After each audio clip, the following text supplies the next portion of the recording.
De nuevo, muy buenos días. En nombre de la Universidad de Costa Rica, la Escuela de Estudios Generales, les reiteramos la más cálida bienvenida a todas y todos ustedes que nos honran con su participación en el coloquio Vestigios Medievales, cómo imaginar los humanismos hoy. Damos inicio al programa académico del coloquio, brindándole la más cálida bienvenida a nuestro conferencista inaugural invitado, el doctor Jesús Antonio Fernández Zamora, docente de la Universidad de Valencia, España. El doctor Fernández es doctor en Filosofía de la Universidad de Valencia, licenciado en Estudios Eclesiásticos por la Facultad de Teología San Vicente Ferrer de Valencia.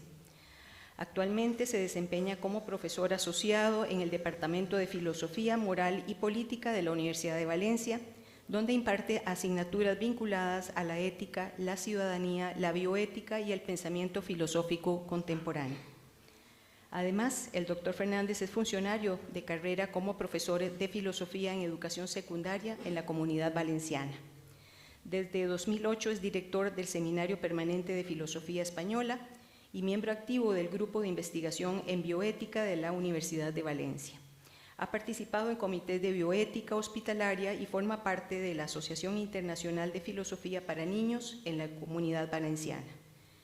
Entre las publicaciones del doctor Fernández destacan libros y capítulos sobre pensamiento crítico, ética, filosofía política, neuroética y educación moral, con una fuerte influencia de autores como Xavier Zubiri, Kant y Ortega y Gasset.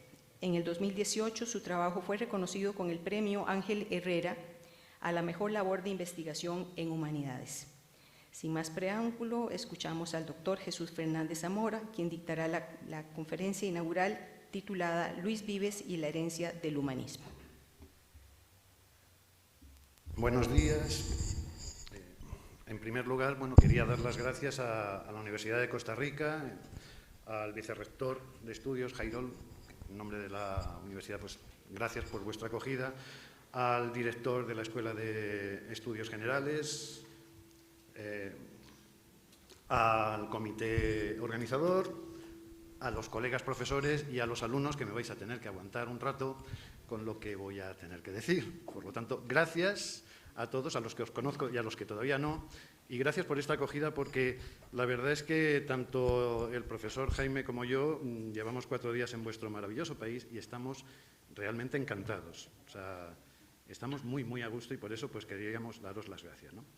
Y bien, dicho esto, vamos a comenzar y no se me ocurre otra forma, o no se me ocurrió anoche otra forma de... Sí, no se me ocurrió anoche otra forma de empezar, y me vais a perdonar, lo sabía, que hablando en tico. No sé si es mucha osadía por parte de un español que lleva 4 días en Costa Rica que se atreva, pero se me ocurrió coger a alguien que puede representarme, puesto que es compatriota mío, pero en cierto modo también fue compatriota vuestro. Sí, va. Constantino Lacaris, comeno. Así, vale.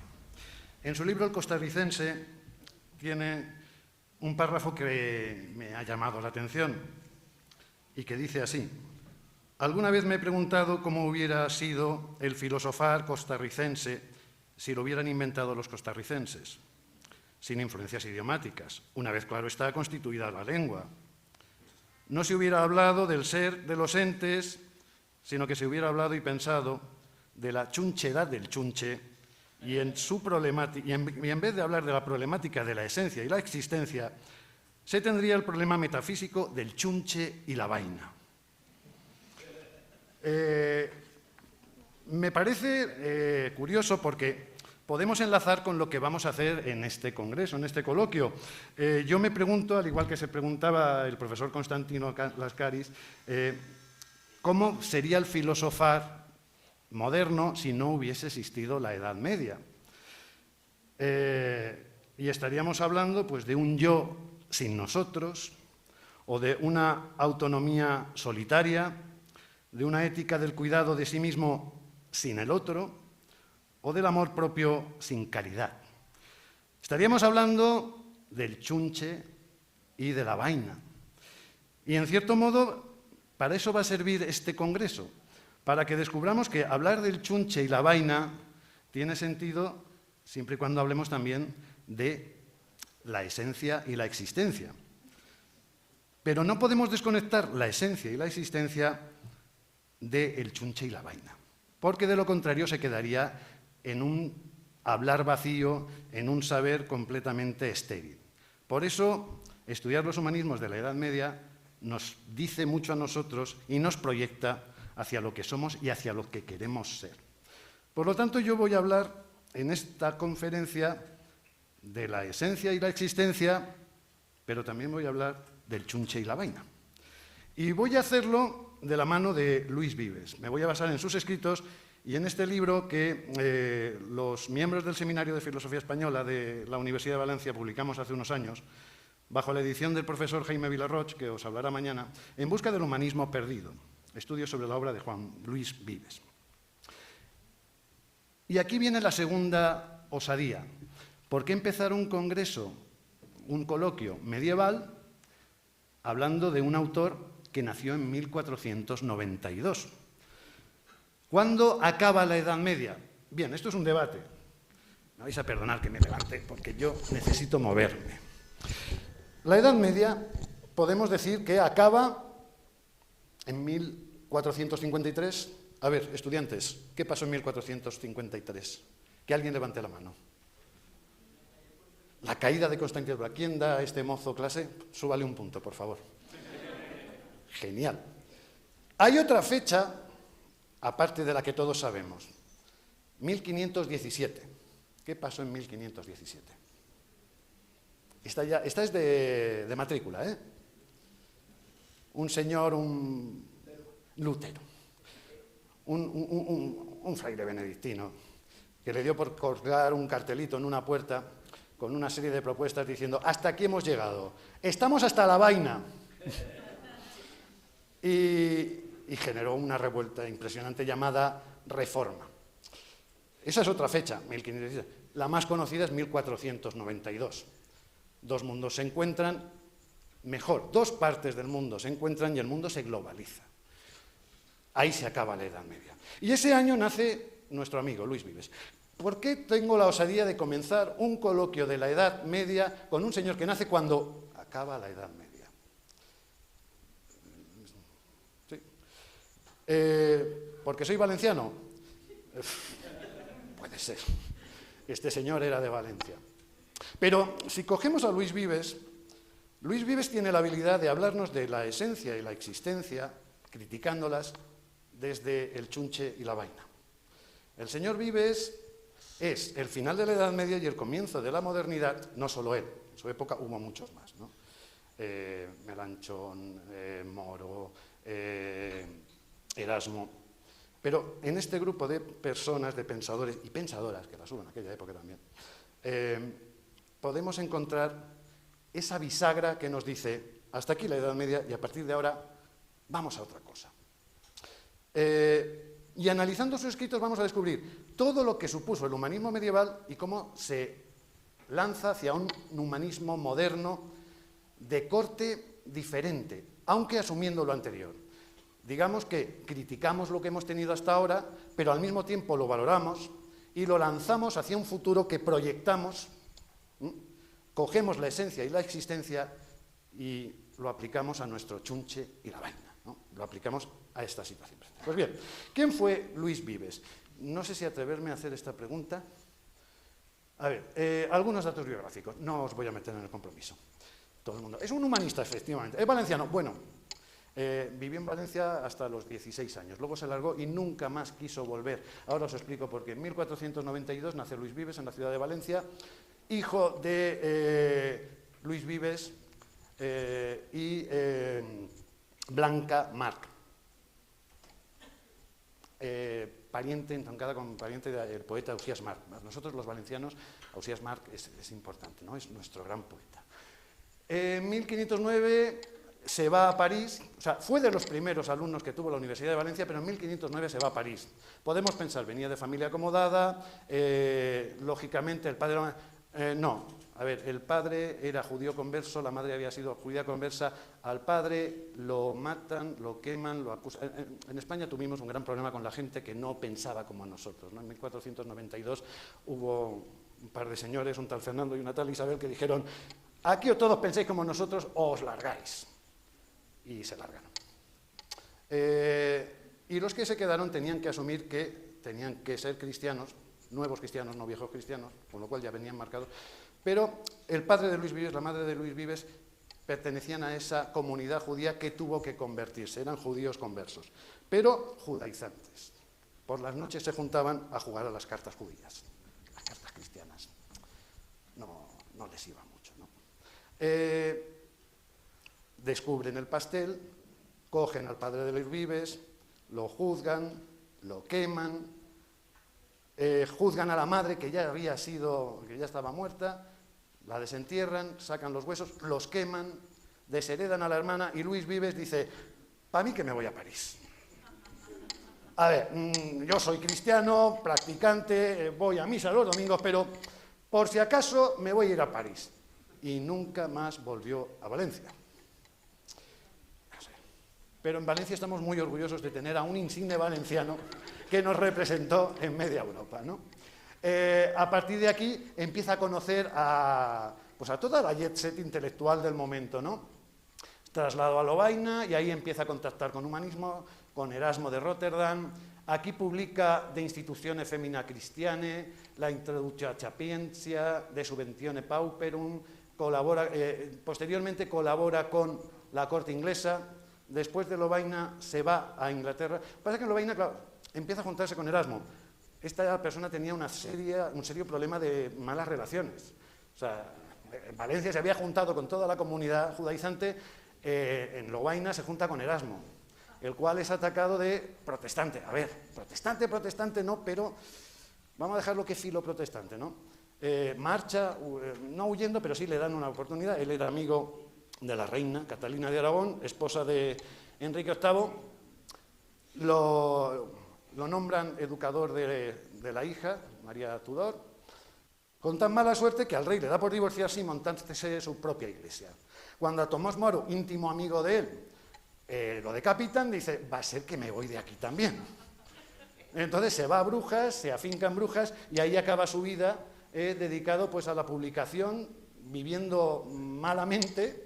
Ahí es donde publica De Disciplinis, obra que vamos a analizar ahora, y ahí pues se establece como profesor y escritor, publica De Animat Vita y ya muere en Brujas.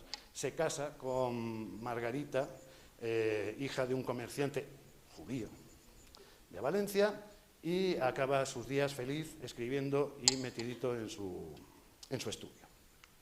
A ver, hemos enmarcado un poco nuestro autor. Vamos a ver por qué nos interesa, o qué nos interesa principalmente de Luis Vives. Luis Vives tiene una obra inmensa. O sea, se pasó toda la vida escribiendo, es un serio humanista de la época, pero nosotros nos vamos a centrar en tres aspectos principales de su obra: en la educación, en las cuestiones sociales y en la psicología.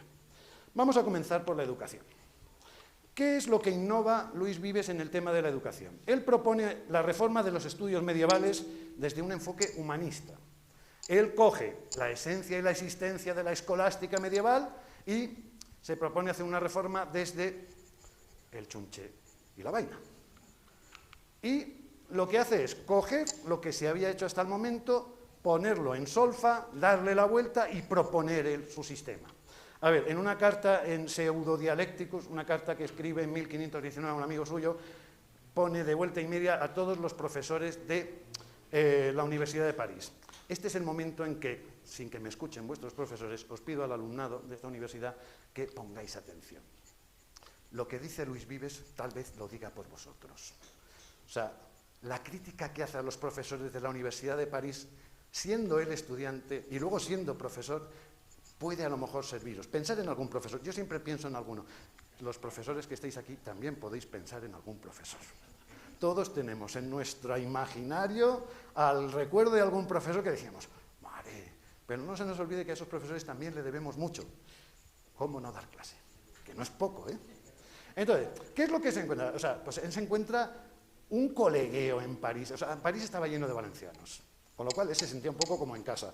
Pero valencianos de esto, claro, en Valencia, será por dinero, será por dinero. O sea, això ho pague yo, esto lo pago yo. Era un grupo de gente acomodada que vivía muy bien de su sabiduría y que le encantaba ser agasajado por la misma. Entonces, claro, él en la carta a su amigo, pues comenta, dice, ¿qué proverbio hay más trillado que aquel que anda en boca de todos los hombres? A saber, que en París se enseña a la juventud a no saber nada. Y que por eso delira con tan insana y descomedida verborrea. En todas las otras universidades, aun cuando abunda lo vano y fútil, con todo se conserva mucho que tiene solidez y aguante, mientras que solo en el gran estudio de París puede decirse que no hay sino bagatelas de bagatelas. Bien, lo primero que él se encuentra es decir, aquí hay una serie de señores que viven del cuento y que no cuentan nada. ¿Qué es lo que hay hasta este momento? Pues el sistema educativo está basado en el trivium y el quadrivium. O sea, esto sería... ya lo hemos liado.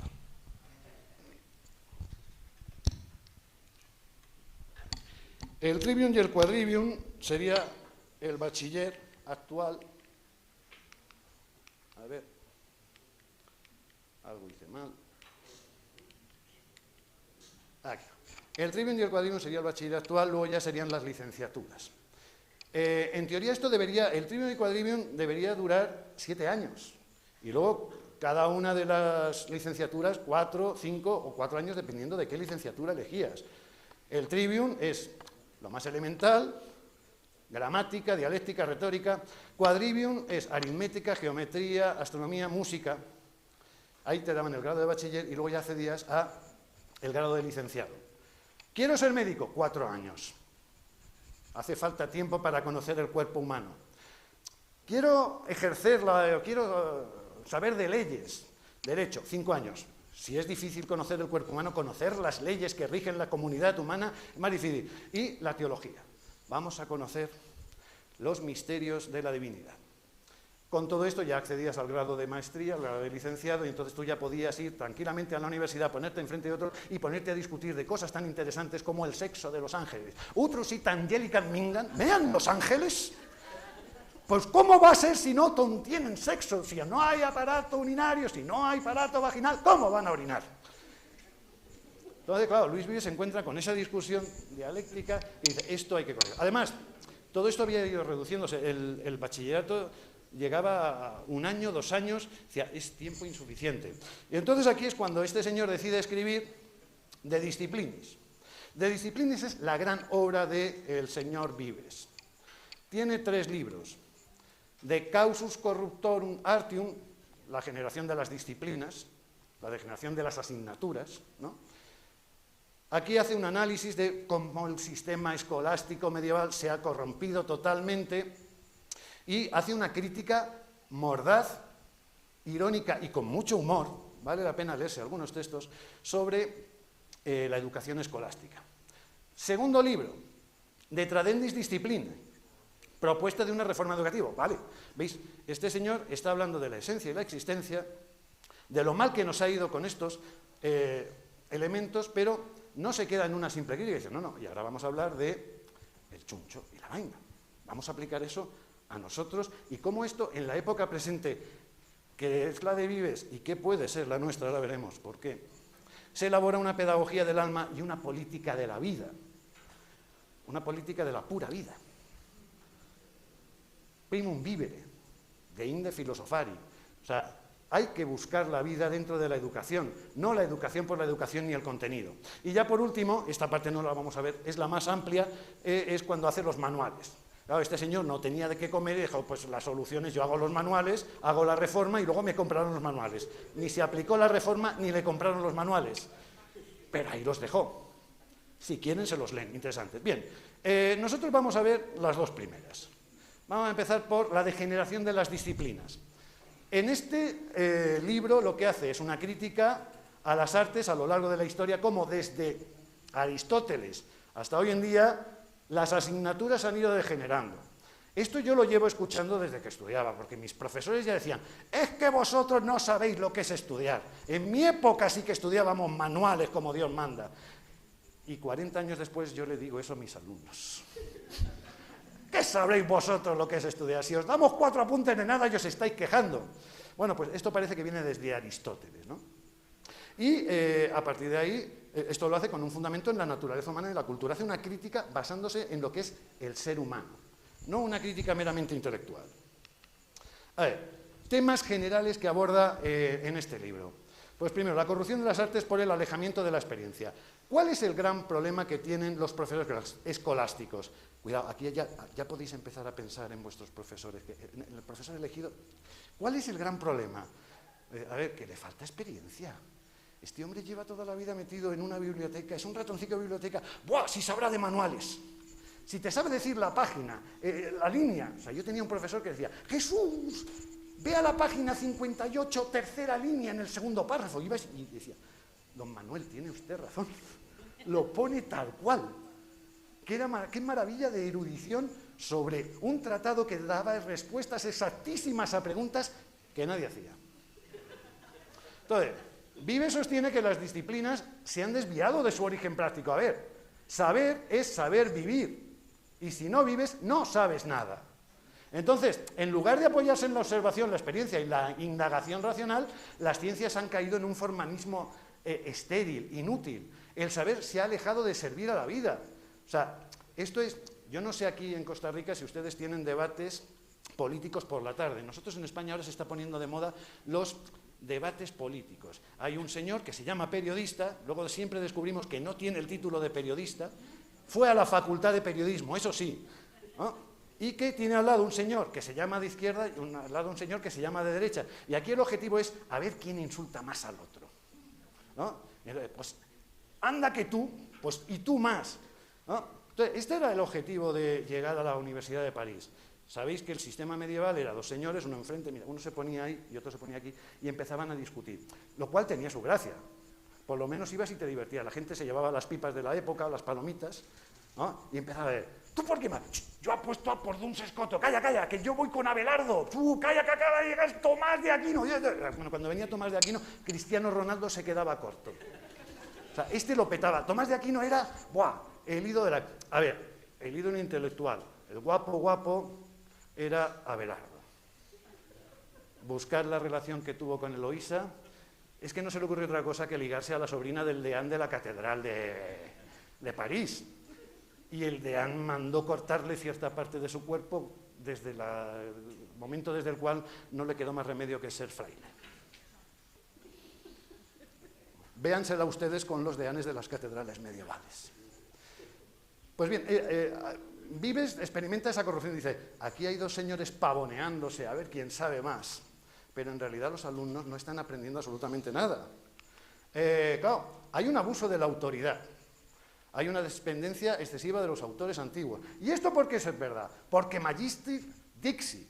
Es que lo dijo Aristóteles. Sí, Aristóteles dijo que la gravedad consistía en que cada ser por su naturaleza tenía un puesto en el cosmos. El agua, o sea, cada elemento, el agua y la tierra tienen por naturaleza puesto abajo, el aire y el fuego por naturaleza arriba. Entonces, ¿esto qué tiene? ¿Más agua o más tierra? Más tierra irá para abajo. Cuidado que se me rompe otra vez. No quiero pasarme de la hora. Efectivamente, cae. Una nube, ¿qué tiene? ¿Más aire o más agua? Más aire, está arriba. No, ahora tiene más agua, llueve. Eso es la teoría de la gravedad de Aristóteles. Lo petaba, ¿no? Y esta gente no lo podía tocar, eso, Magister Dixit, ¿no? Entonces, claro, la autoridad se había convertido en un sustituto de la investigación, ¿no? Estaba el famoso, o sea, Duns Scoto, Santo Tomás, o sea, a ver, un franciscano, un dominico, no, ¿cómo era el chiste? Santo Tomás, Duns Scoto, había un realista y un nominalista, un platónico, un aristotélico y un nominalista. ¿Qué animal? O sea, el caballo tiene más dientes. ¿Cuántos dientes tiene el caballo? Pues el platónico, puesto que el ser humano tiene 36 dientes y el caballo por naturaleza es de esencia inferior, tiene que tener menos dientes que el ser humano.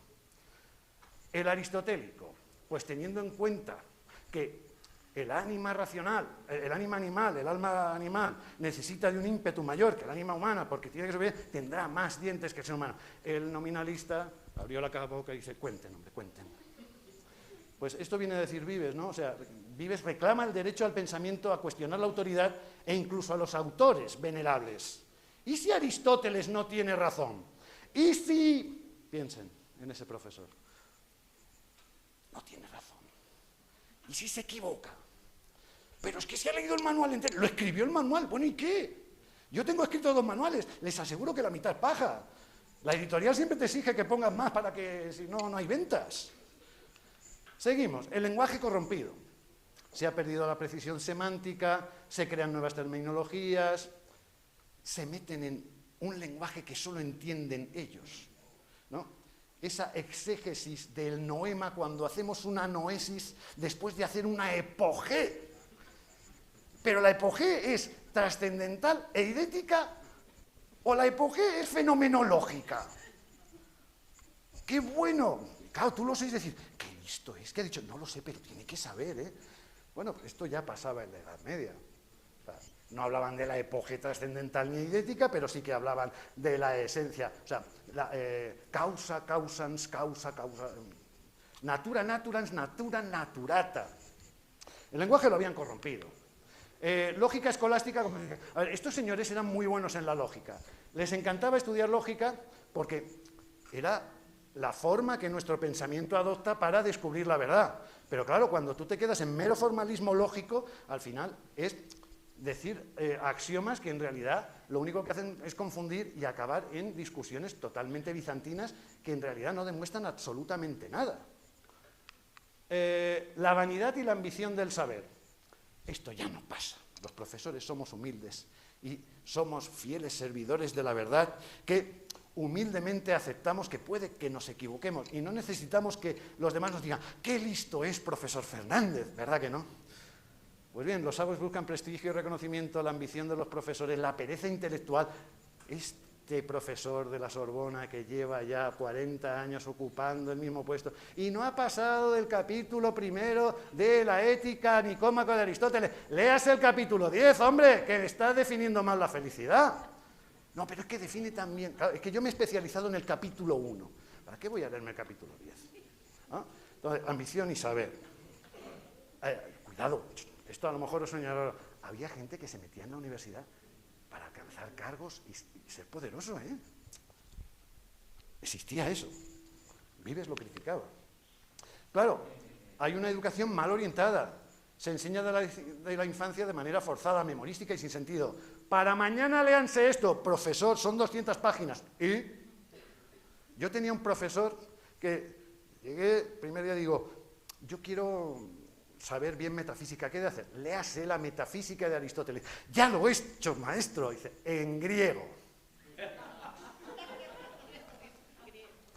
Griego.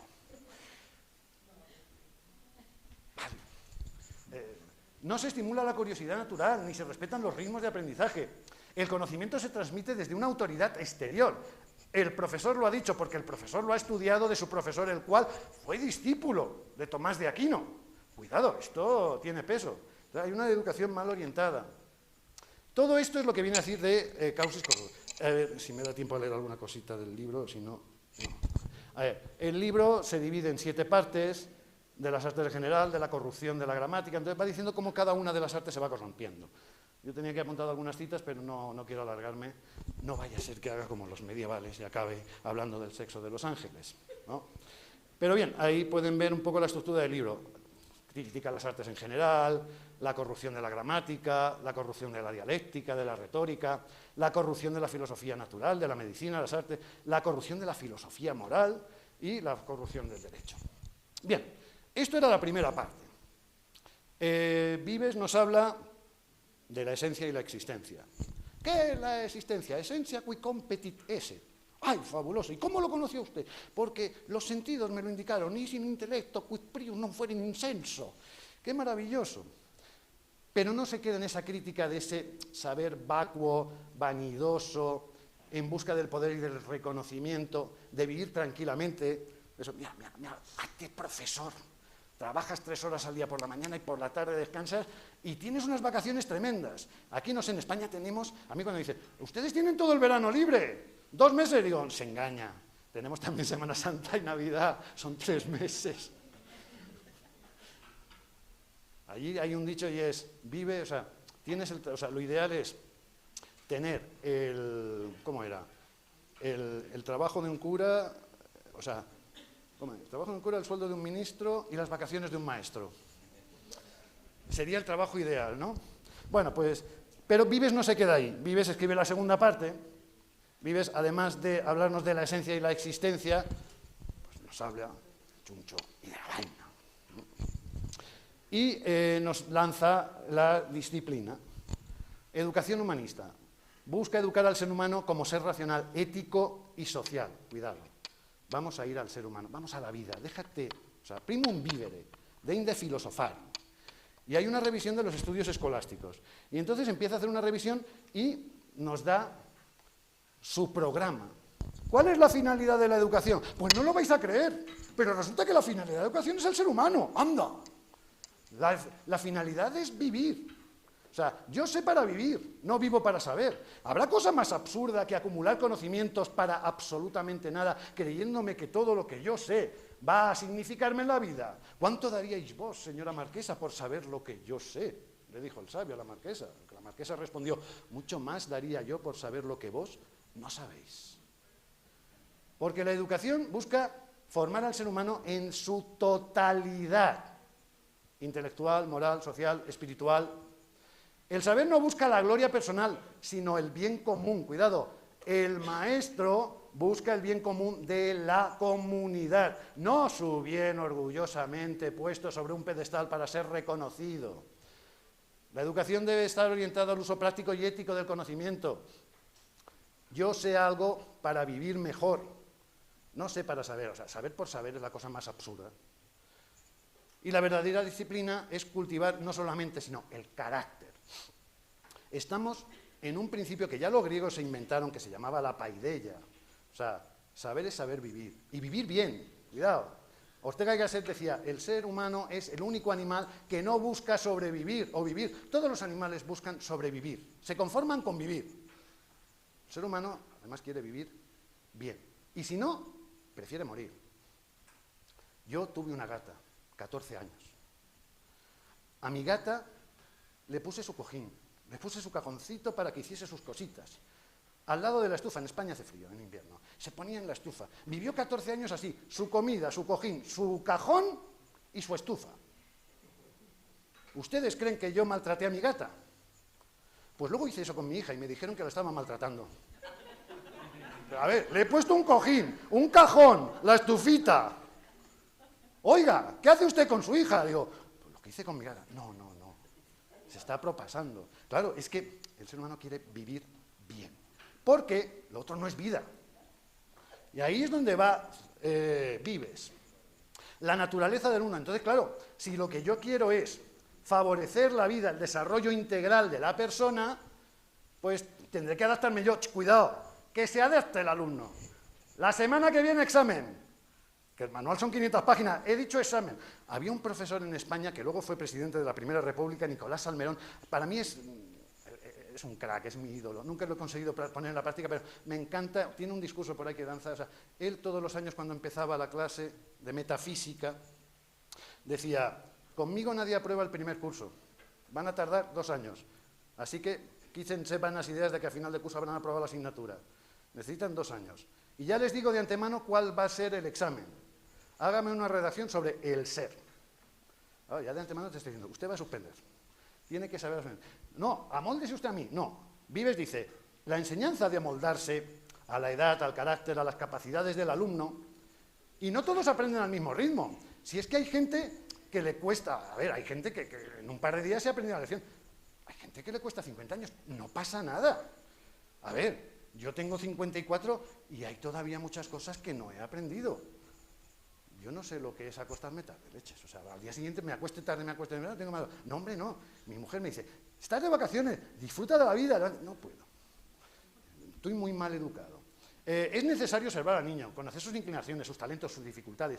¿Qué es lo que realmente No es que lo que le gusta, no es la palabra, sino ¿para qué vale? Vamos a buscar sus talentos. Y así el maestro debe acompañar el desarrollo natural.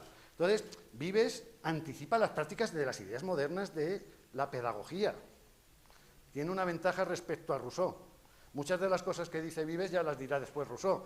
Rousseau, un gran profesor, ingresó a sus hijos en un orfanato porque le molestaban para escribir el mejor tratado de pedagogía que se ha escrito en la historia de la humanidad.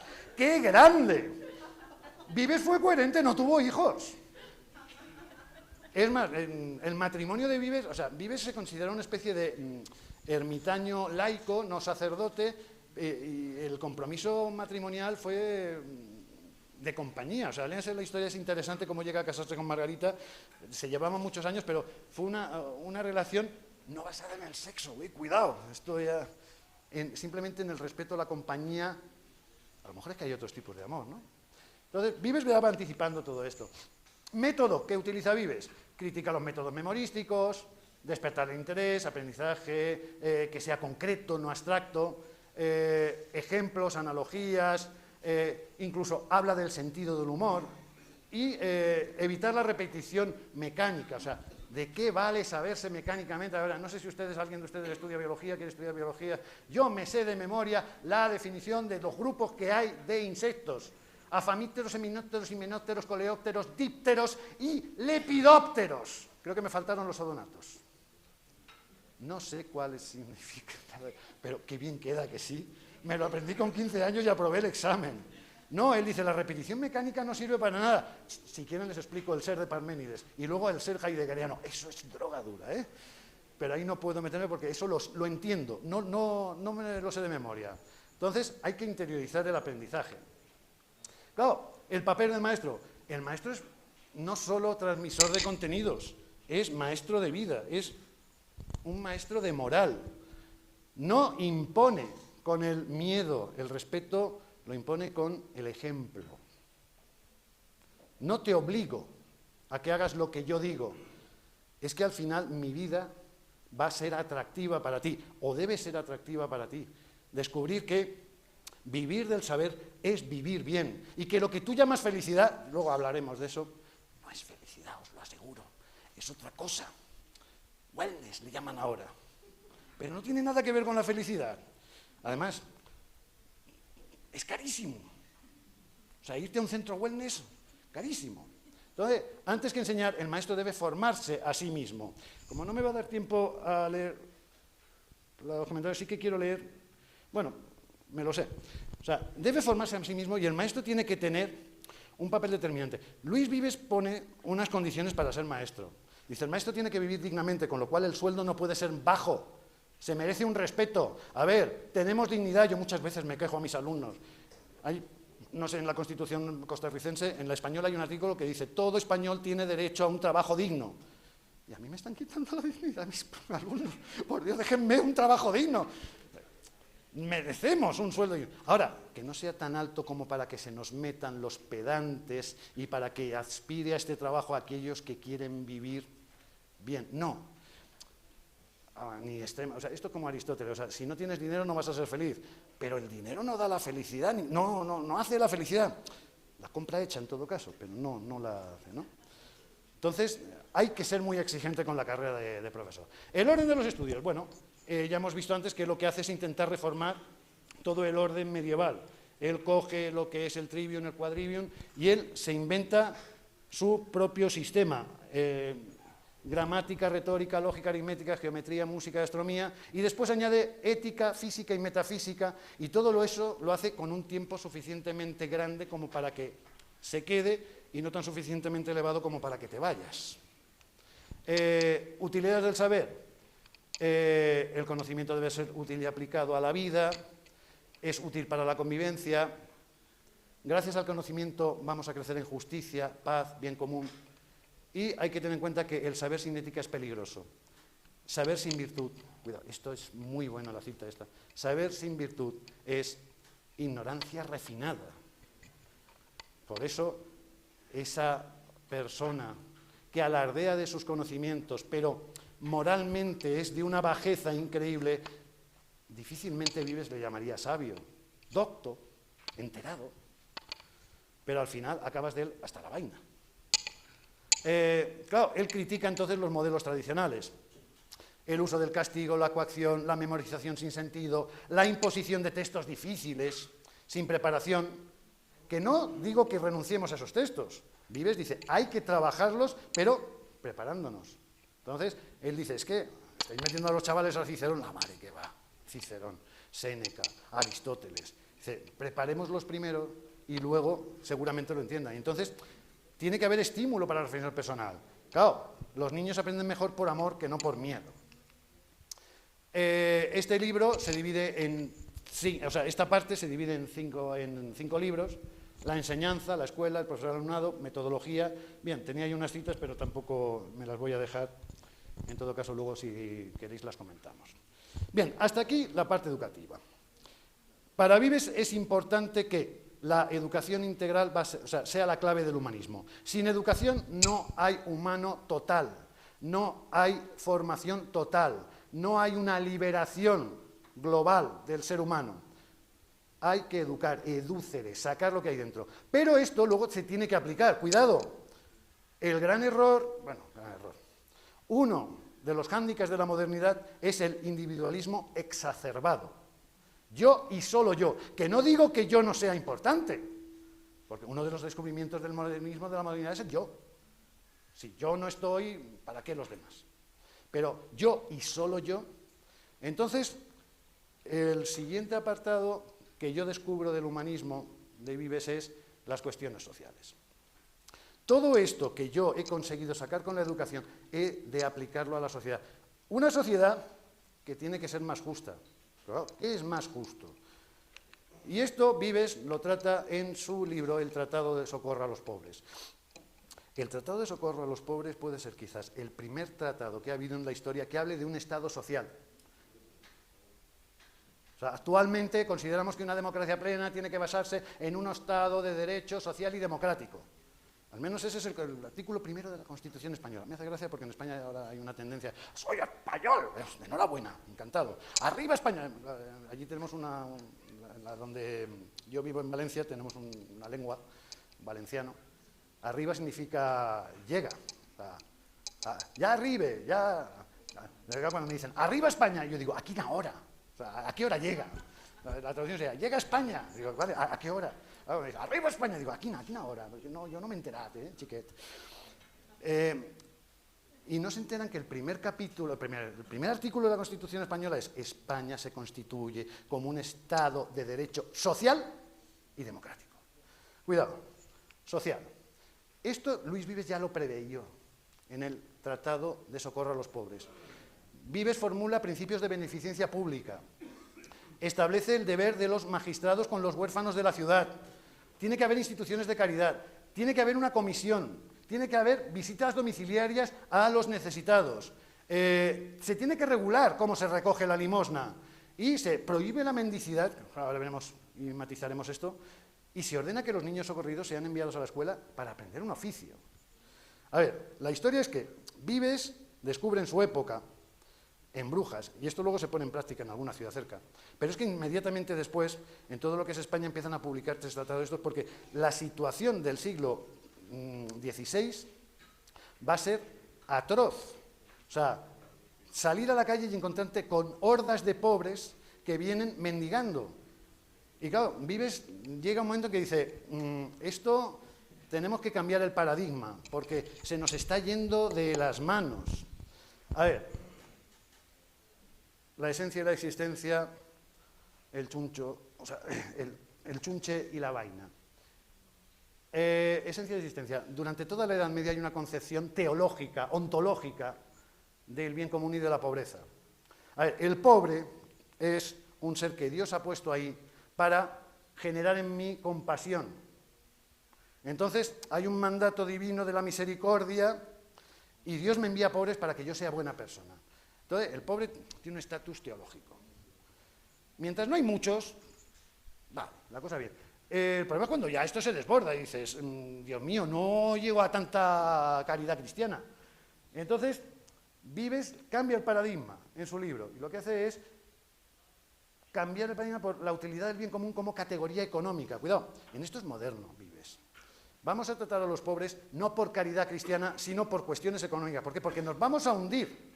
Porque una población llena de pobres no es que solo sea injusta, es que nos comen a todos, es que esto se hunde, es que va a desregular completamente la economía de nuestra ciudad o la nación. Y entonces esto hay que regularlo. Entonces pasamos del paradigma de la misericordia, de la caridad, al paradigma de la justicia social desde unos parámetros económicos. Me salto esto, a ver. Con lo cual podemos hablar que Vives es un precursor del Estado social. O sea, la pobreza deja de tener un sentido espiritual y religioso y el pobre empieza a verse como una amenaza para el crecimiento económico. Entonces, claro, el pobre no es alguien que me envía a Dios, el pobre es una maldición que desestabiliza la economía y nos tenemos que hacer cargo. Entonces, claro, aquí surge el dilema entre caridad o desigualdad.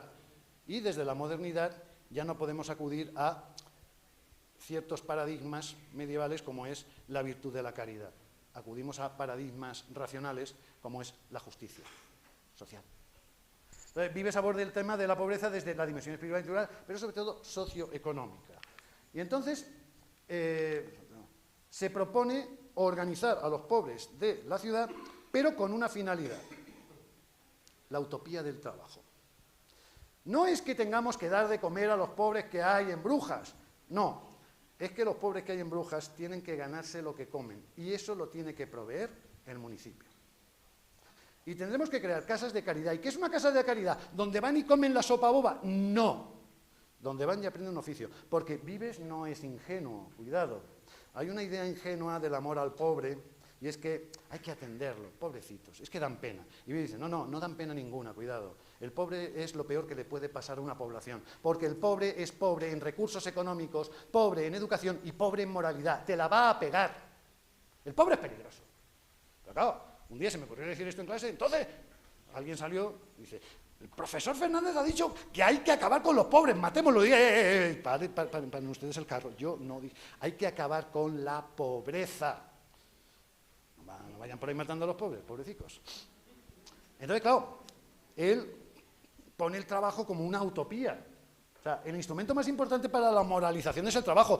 Créanselo, que trabajar curte, que estar todo el día en la playa está bien, pero para descansar primero hay que cansarse. Descansar es la segunda parte de cansar. Y lo digo yo que me encanta la playa, ¿eh? Yo tengo un apartamentito en la playa donde voy los fines de semana. Entonces, el objetivo es que el pobre deje de ser pobre. Claro, para eso no puede permanecer ocioso, tiene que tener salud y tiene que haber una responsabilidad política, o sea, se tienen que hacer unas economías sociales, unas intervenciones sociales dentro de la población para evitar el crecimiento de la pobreza. Básicamente, en su libro, esto me hubiese encantado, pero no, son dos libros, el Tratado de la Pobreza, nos define que es un pobre, pues básicamente un pobre es una persona que no tiene medios y no tiene cultura y no tiene salud. Nada debe abrumiar a los hombres más que el deseo de hacer bien a los otros. Atendemos a los otros por caridad, pero también por justicia. Dos son las causas que cuartan, bueno, etcétera, etcétera, vicios del pobre. Aquí es donde él hace esta crítica que os decía antes, cuidado, no seamos tan inocentes de creer que el pobre es bueno. No, el pobre es malo. Pero que sea malo no significa que lo tenga, o sea, tengo que atenderlo. Porque todo esto nos va a llevar a unas ventajas. Esto sí que lo voy a leer porque es importante.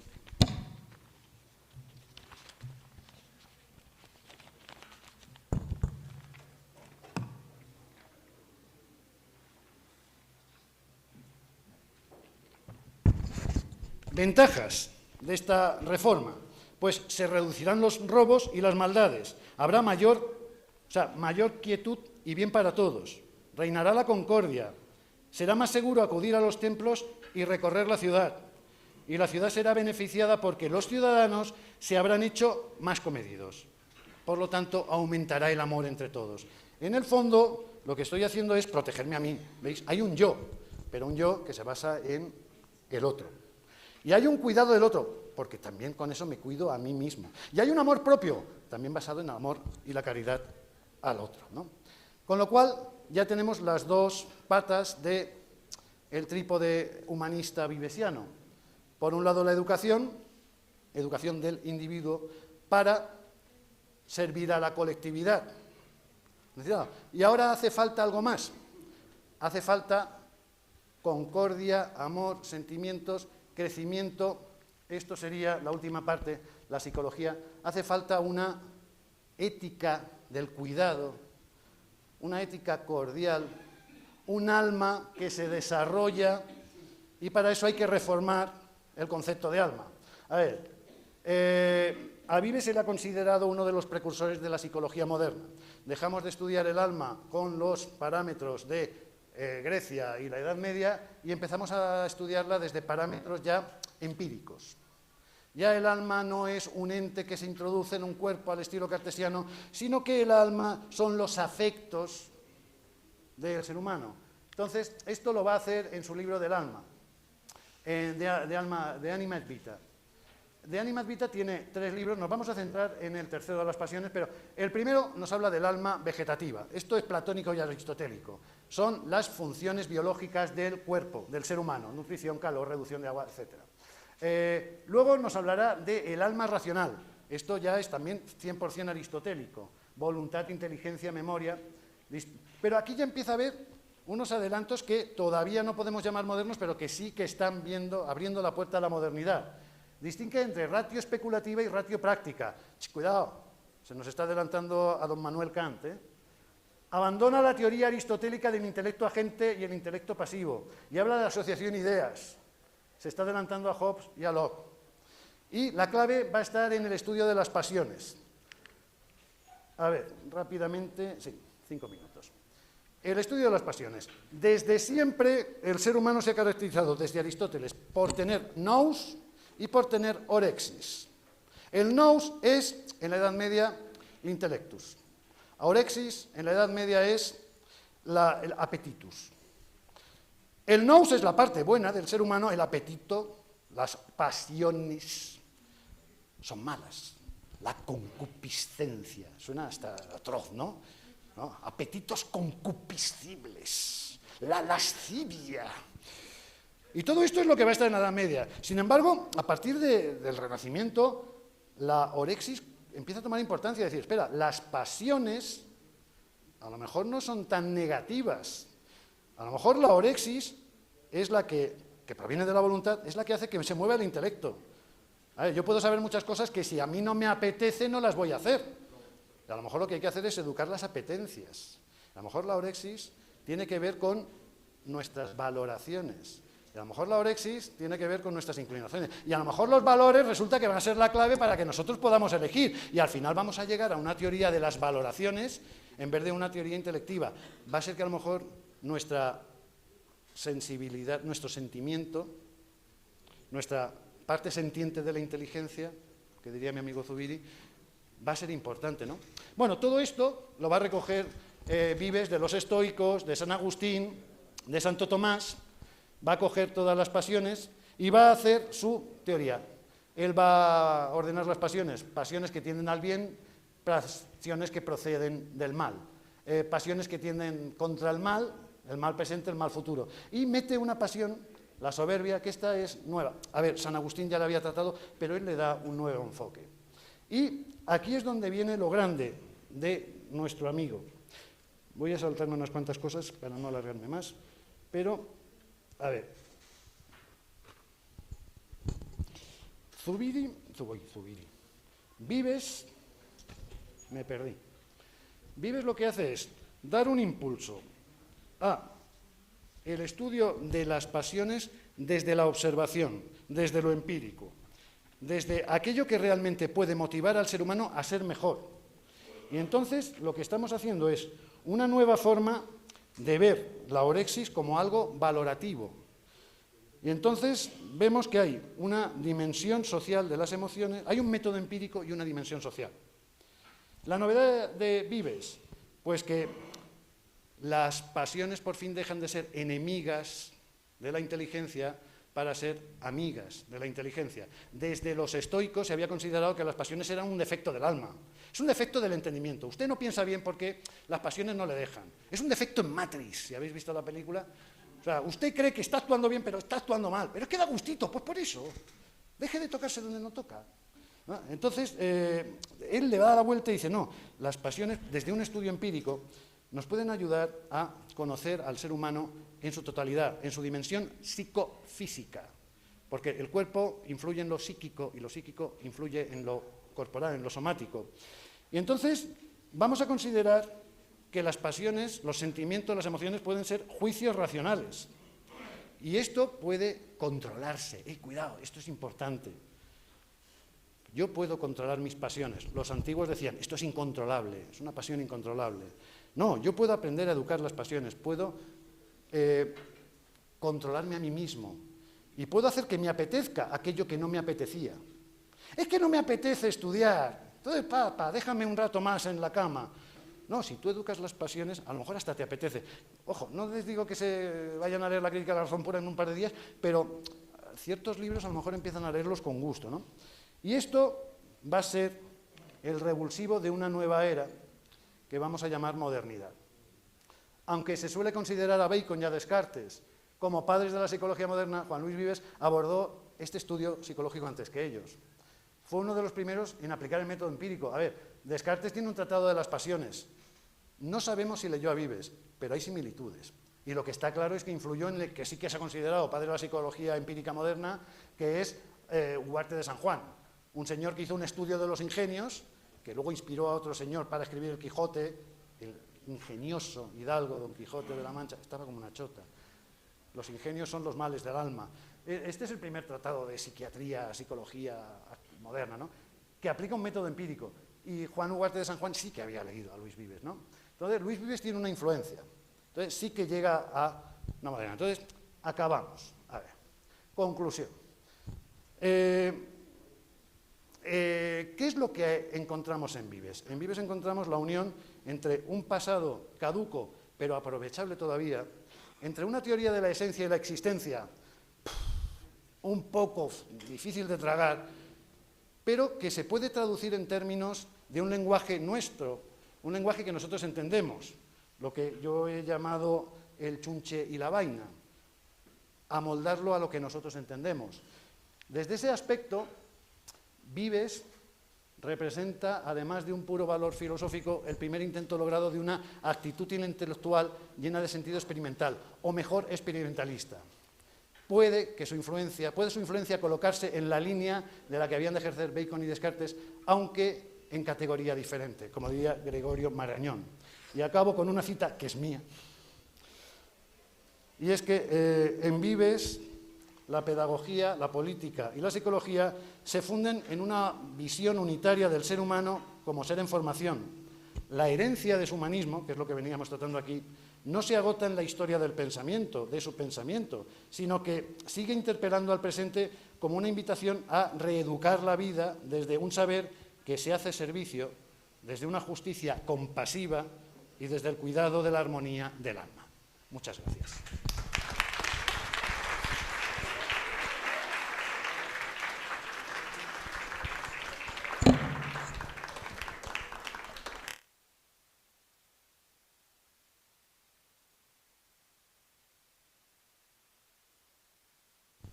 En teoría yo tenía 1 hora para hablar, he cumplido, me han sobrado 4 minutos y ahora ustedes tienen tiempo para preguntas, si las hay, y si no nos vamos a tomar café, no hay problema tampoco, ¿eh?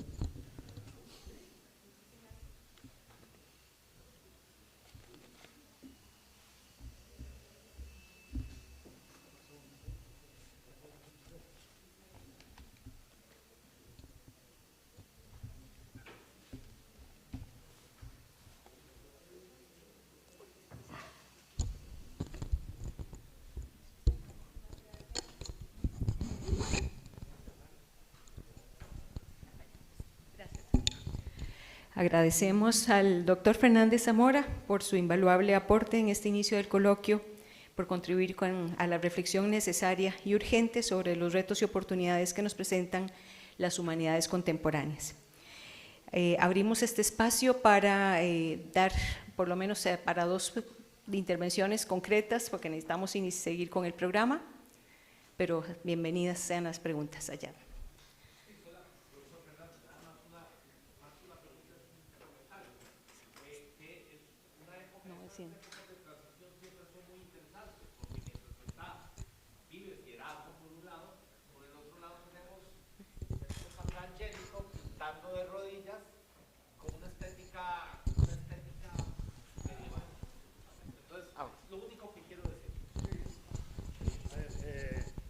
Estas épocas de tradición, como bien acaba usted comentado, se mezcla todo. O sea, tenemos una pervivencia del pasado y una emergencia de nuevos elementos.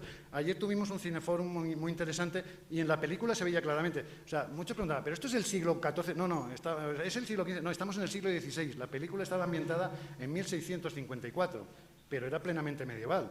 Sin embargo, ya había elementos que eran modernos. Entonces, de hecho, elementos medievales hemos tenido prácticamente hasta el siglo XIX. En el siglo XVII todavía estábamos quemando brujas.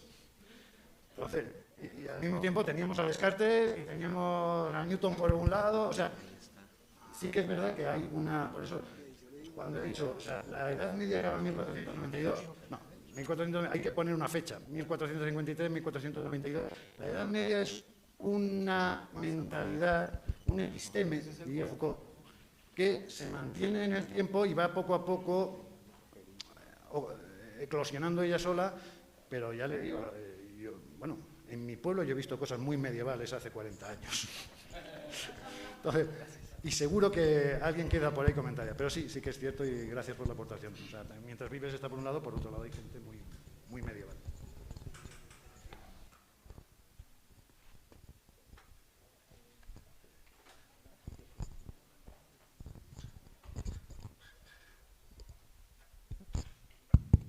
Buenas. Primero que todo, o sea, quería felicitarlo a usted, o sea, Jesús en sí por extraordinaria participación en sí, de tan extraordinario tema, porque en sí es un tema que a mí también me apasiona, todo lo que tenga que ver con el humanismo como tal y sobre todo concretamente todo lo que tenga que ver en sí con la Edad Media. En sí yo tenía una duda, tal vez usted me la pueda aclarar en sí. Bueno, a igual, o sea, bueno, yo no sé si tal vez compartimos esto usted y yo, y es en sí a la crítica, bueno, cuando usted expuso la parte de la parte educativa en sí, la crítica que se le hacía en sí a los métodos de enseñanza, más concretamente, en vez de irse por lo básico. Concretamente, yo quería preguntarle a usted, o sea, ¿qué tan necesario usted ve en sí el uso de textos o de la enseñanza técnica en vez de la enseñanza, por así decirlo, básica en sí de las escuelas de parte de los profesores o universidades?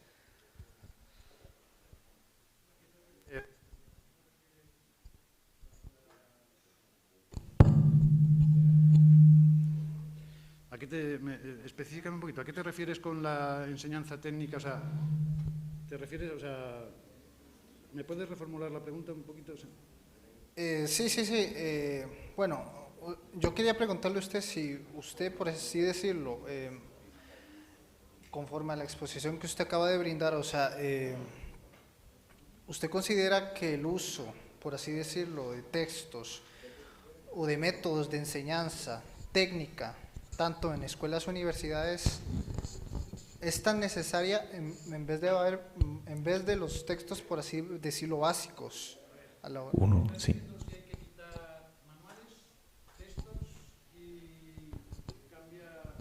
¿Te refieres a la pregunta? ¿Debemos quitar los manuales de la educación? Más o menos el uso de los manuales técnicos en vez de los básicos, por así decirlo. A ver, la pregunta es no. O sea, la respuesta es no. Los textos hacen falta. Y los textos de los clásicos hacen falta. Y los manuales hacen falta. Ahora, lo que tú acabas de decir, la respuesta ya era implícita. Los manuales tienen que adecuarse. O sea, no puedes empezar con un manual de grado técnico alto cuando deberíamos empezar con un grado medio, un grado bajo. Y ahí es donde está la gracia de elaborar.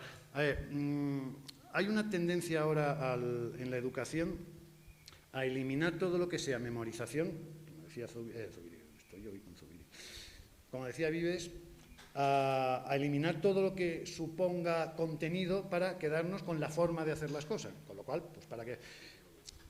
Claro, el problema ha sido que en la educación nos ha faltado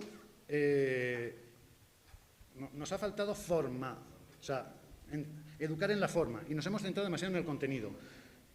pero el contenido es necesario también. Yo pongo siempre el ejemplo de mis 10 años de pisito de soltero. Yo estuve 10 años viviendo en un piso de soltero solo y viví y sobreviví.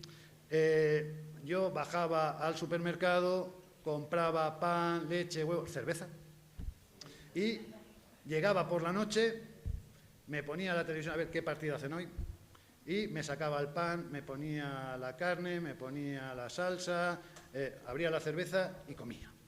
Y así estuve 10 años. Cuidado, sobreviví. Por fin me casé y un día mi mujer cogió, porque yo con mi técnica, cariño, voy al supermercado, espera, vamos a... Y mi mujer cogió una cosa que, resulta que había una cajita en la cocina que era para guardar los platos, pensaba yo, y no, echaba calor, se llamaba horno. Y cogió un plato grande, se llamaba olla, y metió unas cosas redondas duras, se llamaban garbanzos, que luego se hicieron blandas, y metió otras cositas más pequeñitas que eran blancas, que yo decía, esto es para las bodas, en España tiramos esto cuando... No, es arroz.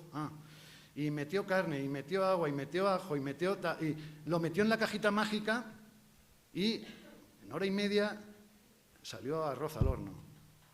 Y yo decía, que eso se hace así. Yo pensaba que lo vendían ahí ya hecho en la tienda de ahí en la esquina de Take Away. Claro, yo dije, cariño, esto es maravilloso, haces magia. Y dice, no, espera, te enseño. Y me enseñó. Aprendí a cocinar. Y entonces dije, ¡buah! Yo he desperdiciado la mitad de mi vida.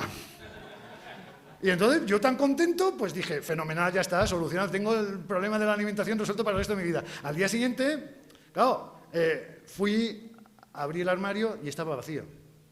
No pude cocinar. ¿Cuál es el problema? Que como yo había aprendido a cocinar ya no tenía que bajar al supermercado. No, bonito. O sea, la nevera tienes que seguir llenándola. Si la nevera no la llenas, el horno no funciona. Entonces, tú puedes saber cocinar, si no hay materia prima, no cocinas. Entonces, yo siempre pongo este ejemplo en clase. O sea, ustedes viven en un piso de solteritos. Llegan y cogen los manuales.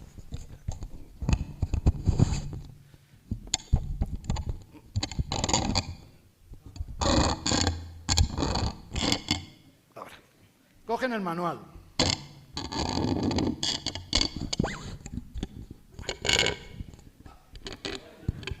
Vale, perfecto.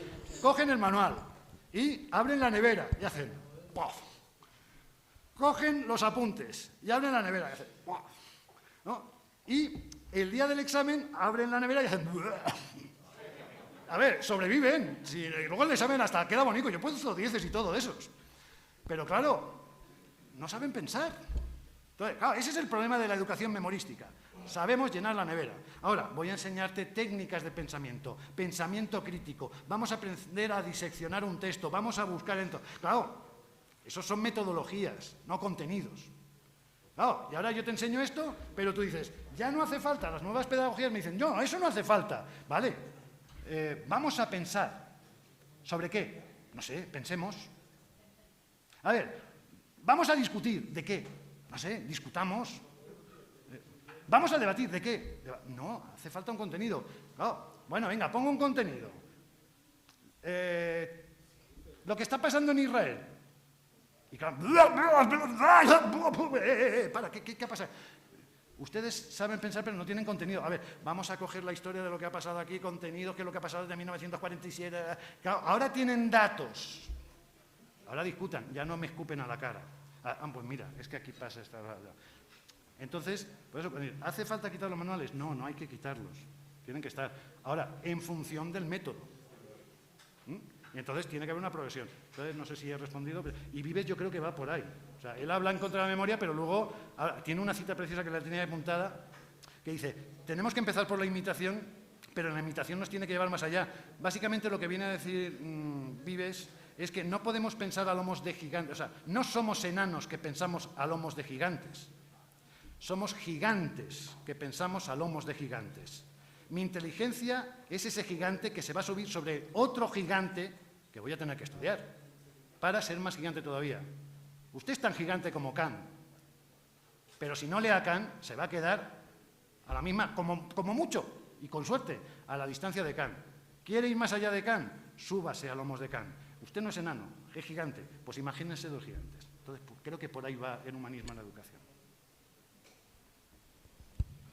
Muchísimas gracias, doctor. Excelente respuesta. Yo creo que a todos nos llega su mensaje. Muchas gracias por su participación y a todas y todos ustedes también en esta primera parte. Vamos a dar una pausa de 5 minutos para iniciar con la mesa número 1 en este mismo auditorio. Antes le brindamos otro fuerte aplauso, por favor, al doctor Jesús Fernández.